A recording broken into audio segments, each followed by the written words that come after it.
Back at the Baja 1000, defending champion Larry Ragland on the starting line gets the green flag as we watch from his Chevrolet in-car camera and outside the car. Also down the course now, Walker Evans has water pouring in the front windshield as he goes through a river bottom section here early in the race.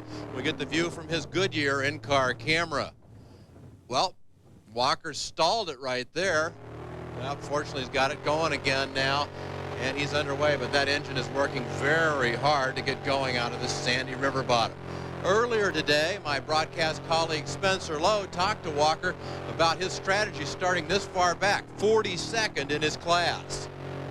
Walker 142, what is it going to take for you to get a decent number? You're going to have to pay somebody off?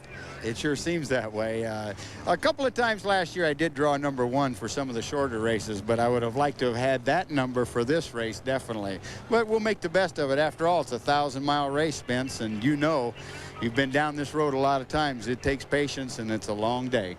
Absolutely. What's your strategy for today? Well, kind of like I spoke. You just kind of sit back, and when we get to the halfway point, let's take a valuation of where we're at. Let's see who's ahead of us. Maybe there will only be another 4 or 5 cars by then, and then we'll start making our run on it. You know, when you get down to 200 miles, we're really going to start working this truck harder and harder as we get down the road.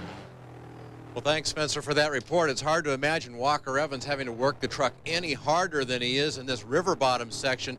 And it comes in the first few miles of this race. At the top of the show, we showed you the drivers getting in their vehicles, some of them wearing trash bags. This is the reason why. They knew that this little section here with the river was coming up, and they didn't want to be soaked to the bone all the way through this race. So far, Walker Evans and his co-driver John Searle getting through here pretty well. You saw him pass a vehicle there that's down already. A lot of attrition through this section, and you can see why. Oh, look at the water pour in here. The truck back and forth, spinning its wheels, sashaying all around this river bottom area. They're lucky to get through here. Only the strongest vehicles and the best drivers will make it through this section. Back at the starting line now, this is John Snyder, the first of the 4-wheel drives to go off the line, the full-size ones anyway. John is a paraplegic. He's driving with hand controls in this race, and he and his co-driver Lance Magan hope to go all the way. Here's Jerry McDonald going off the line. He needs to finish this race to win the points championship. Right now, David Ashley and his hopes for a points championship in the clash hinge upon winning the race while Jerry McDonald drops out. Let's go to our in-car camera now with Rob McCackern. This is the Ford BFG Rough Rider in-car camera as he follows Brian Stewart down one of the paved highway sections of this course. As you can see, as we mentioned at the top of the show, the vehicles of the public are still on this highway. Fortunately, these guys have pulled over to let these drivers go by. And oh, are they ever hitting it right now? Speeds approaching 100 miles an hour as Rob McCackern passes Brian Stewart here on the highway section. Listen to that engine whine as he goes down through this area. The first 10 miles of this course are on the highway.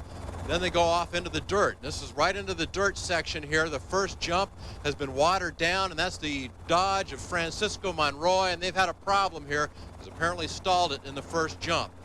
Here's another vehicle right here. This is Brian Collins, one of the Herbst boys. They have a flat tire. They have 2 flat tires and no spares very early in the race, and they may already be out of it. Let's go inside now. This is Jerry McDonald's Chevrolet, and he is going down through the paved section here, just getting off the course, going into the first of the water jumps, and oh, you can see how muddy it is. Some of the locals here have turned on the irrigation systems and watered the course, and you can see all the spectators in this area. They hope for some good scenes as the drivers splash their way through here, and so far it's very difficult for these vehicles.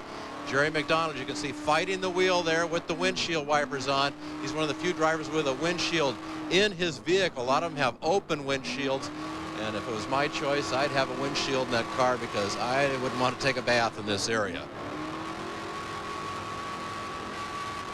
You can hear the Chevrolet winding out through this area.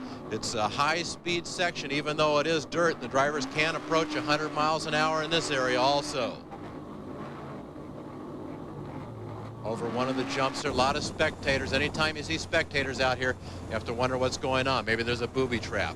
Let's go up the course now. Here's the leader of the race. This is Robbie Gordon, and his strategy starting up front is simple. Well, you know, we're going to run just as hard as we always do. We changed the new BF Goodrich 37-inch tall tire, and I'm sure that's going to work really good for us. We have better brakes for down here and the better traction, so I think it'll be good. Well, good so far for our leader, Robbie Gordon. Not so good for this man, Steve McEachern. He was hopeful of winning the points championship today. He's broken down, and he's out of it already. More from the Baja 1000 right after this.